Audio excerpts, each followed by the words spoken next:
Et si demain j'ai un PV à faire sauter, je peux vous passer Non, un coup de fil? ça marche pas. Ça marche pas? Ça marche pas, ça marche plus. Le préfet, ça sert pas à ça. Non mais bon, j'ai tenté, c'est pas Par grave. contre, le préfet, ça sert à vous expliquer comment on fait pour ne pas avoir de PV.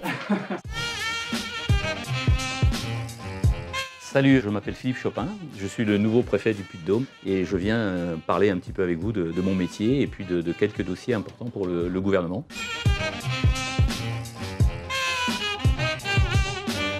D'abord, le préfet, c'est le représentant du gouvernement et de l'État dans le département. Et donc, une des premières missions du préfet, c'est de porter les politiques du gouvernement. Une des caractéristiques les plus connues des préfets, c'est de gérer les crises.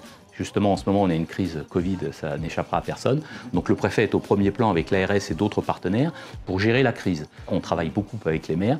L'État apporte des dotations et des subventions aux élus, donc on travaille avec eux. C'est un autre de la facette de notre métier très importante. Donc les préfets ont pour charge d'animer un tissu économique, d'animer un tissu avec les élus pour justement faire de l'animation territoriale et faire en sorte de créer la venue des entreprises sur un territoire.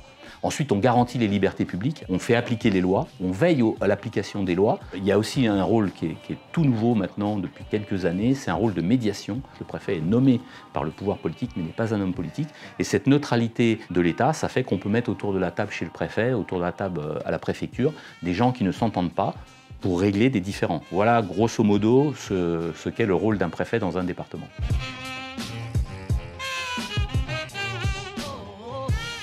Le Covid, donc faire en sorte de prendre des dispositions pour limiter cette épidémie, et des domaines sur la sécurité. Le ministre de l'Intérieur est très présent avec les préfets. Il nous réunit au moins une fois par semaine en visioconférence, où il nous donne des instructions, où il nous demande des comptes sur l'insécurité. Alors l'insécurité routière, bien entendu, mais l'insécurité crapuleuse, si je puis dire. Le plan de relance, c'est aussi des choses, mais qui commencent à se mettre en place. Et puis l'autre sujet, c'est la semaine de l'apprentissage.